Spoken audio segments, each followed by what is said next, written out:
আজ রান্না করলাম ফুলকপি আলুর তরকারি, মানে ফুলকপি আলুর ঝোল। নিরামিষ দিনে এটা একটা, মানে যেরকম আমরা মাছ মাংসর একটা পদ করি, সেরকম একটা ফুলকপি আলুর একটা আইটেম, যেটা ভাতের সাথে এরকম ঝোলের মতনই কাজ করে। তো আজকে আমি ফুলকপি আলুর ঝোলটাই রান্না করে দেখাবো। তো তার জন্য যে মশলাগুলো আমার লাগবে সেগুলো আমি সব রেডি করে নিয়েছি।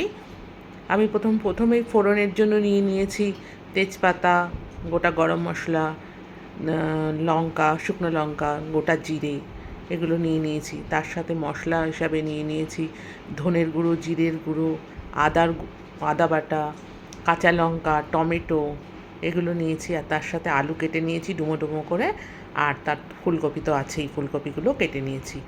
এবার আমি একটু জল বসিয়ে, যেহেতু অসময়ের ফুলকপিটাকে একটু ভাপ দিয়ে জলটা ফেলে দেবো, তা নাহলে ফুলকপিতে কিন্তু প্রচণ্ড গ্যাস হয়। তো এই যে জলে দিয়ে দিয়েছি ফুলকপিগুলো, ফোটা পর্যন্ত একটু অপেক্ষা করে, ফুলকপিগুলো যেই ফুটে উঠবে তখন আমি আস্তে আস্তে ফুলকপিগুলো জলের থেকে তুলে নেব।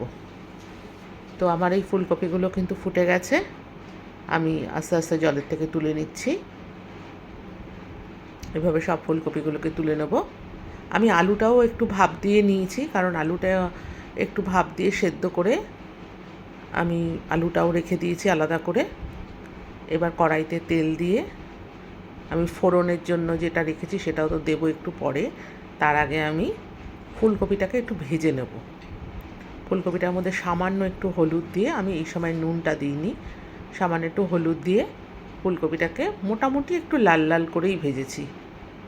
যেহেতু আমি একটু ঝোল ঝোল বানিয়েছি, ওই কারণে আমি খুব বেশি যে একদম কড়া লাল করে ভাজা সেটা করিনি, মাঝারি টাইপের ভাজাটা ভেজে নিয়েছি।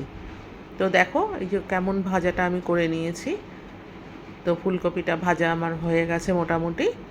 এবার ফুলকপিগুলোকে আমি নামিয়ে নেব। হয়ে গেছে ফুলকপিটা ভাজা। এবার আমি ফুলকপিটা নামিয়ে এবারে আমি ফোড়নের জন্য যেটা রেডি করেছি, তো এবার কড়াইতে একটু তেল দিয়ে দেবো। তেল দিয়ে এই যে আলুটা আমার সেদ্ধ করেই রাখা আছে, তো এবার কড়াইতে তেল দিয়ে আমি ফোড়নটা দিয়ে মশলাটা দিয়ে দিয়েছি, দিয়ে আমি আলুটাও দিয়ে দিয়েছি, দিয়ে ভালো করে কষাবো যতক্ষণ না তেল ছাড়ছে। গ্যাসটা মিডিয়ামে রেখেই আমি কিন্তু মশলাটা কষাচ্ছি।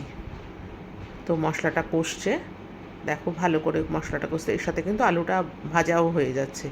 আমি আলাদা করে আলুটা আর ভাজিনি, আলুটা যেহেতু একটু সেদ্ধ করা রয়েছে, আমি এই মশলার মধ্যেই একবারে দিয়ে দিয়েছি। দিয়ে এই দেখো মশলাটা কিন্তু প্রায় ভাজা হয়ে এসছে। মশলাটা যখন ভাজা হয়ে আসবে আমি এর মধ্যে ফুলকপিগুলোও দিয়ে দেবো। দিলে পরে একসাথে ফুলকপিটা আর আলুটা দিয়ে একসাথেই কষাবো। তো দেখো মোটামুটি কিন্তু আমার এটা কষানোটা হয়ে গেছে। এই যে এখন ফুলকপিটা দিয়ে দিলাম, ফুলকপিটা দিয়েও মশলাটাকে আমি আরেকটু সময় ধরে কষিয়ে নেব, তাহলে ফুলকপিটার গায়েও মশলাগুলো সব লেগে যাচ্ছে, আর ফুলকপিটাও কিন্তু আরেকটু ভাজা ভাজা হয়ে যাচ্ছে। আর এদিকে আমি এক জায়গায় পাশে একটু গরম জল বসিয়ে রেখেছি, কারণ আমি রান্নায় ঠান্ডা জল দিই না। তো জলটা আমি বসিয়ে রেখে দিয়েছি, দেখো গরম জল, আমি জলটা এবার এর মধ্যে অ্যাড করে দেবো। যেহেতু আমি একটু ঝোল করব, সেই জন্য জলের পরিমাণটা একটু বেশি আমার দিতে হয়েছে, কারণ এটা ভাতের আইটেম, ভাতের সাথে খাবার। যদি এটা তুমি ফ্রাইড রাইস বা পোলাও বা লুচির সাথে বা পরোটার সাথে খাও, তাহলে ঝোলটা অতটা না দেওয়ার দিতে দরকার নেই। কিন্তু যেহেতু আমি ভাতের সাথেই খাবো, সেই কারণে আমাকে একটু জলটা বেশিই দিতে হয়েছে। তো এটা দিলাম, এবার ফুটে উঠলে পরে আমি গ্যাসটা একটু কমিয়ে এটাকে আমি 10টা মিনিট ঢেকে রেখে দেবো, তাতে আলুটা এবং ফুলকপিটা দুটোই সেদ্ধ হয়ে যাবে। তো এই ঢেকে রেখে দিলাম। 10 মিনিট পর আমি ঢাকনাটা খুলবো, তখন কিন্তু দেখবো যে পুরো ফুটছে, ফুলকপি আলু দুটোই ফুটছে। দেখো মোটামুটি আলুটা ফুলকপিটা কিন্তু সব সেদ্ধ হয়ে গেছে, সব সেদ্ধ হয়ে গেছে। আমি এবারে একটা পাত্রের মধ্যে একটু গরম মশলা গুলে রেখেছি, আর একটু ঘি রেখে দিয়েছি, আর সামান্য একটু মিষ্টি দিয়েছি জাস্ট ব্যালেন্সটা করার জন্য, মানে সেটা খুবই নামমাত্র, ওটা না দিলেও হয়। আর এই যে দিয়ে দিয়েছি, এবার ঢেকে রেখে দিয়েছি আর একটু সময়। দেখো একদম ফুটে মোটামুটি কিন্তু আমার একদম পুরো রেডি প্রায় হয়ে গেছে।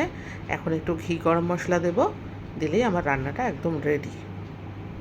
তোমরা সবাই প্লিজ আমার চ্যানেলটা একটু দেখো, একটু লাইক কমেন্টস করো, একটু সাবস্ক্রাইব করো চ্যানেলগুলো, তাহলে আমারও ভালো লাগবে। আমিও যে চেষ্টা করছি বা প্রতিদিন করছি যে রান্নাগুলো তোমাদের কেমন লাগছে আমি ঠিক বুঝতে পারছি না। একটু বেশি বেশি করে সবাই কমেন্ট করো প্লিজ। তো এই রান্না আমার মোটামুটি হয়ে গেছে। এবার একটু মানে গরম মশলাটা দিয়ে দেবো, দিলেই কিন্তু আমার রান্না একদম কমপ্লিট। দেখো এই ঝোলটা খুব বেশিও নেই, আবার একেবারে কমও নেই, কিন্তু এই দিয়ে দিলাম গরম মশলা, আমার রান্নাটা পুরো কমপ্লিট। তো নিরামিষ দিনে তোমরা বাড়িতে বানিও, খুব ভালো একটা আইটেম। আর অসময়ের ফুলকপি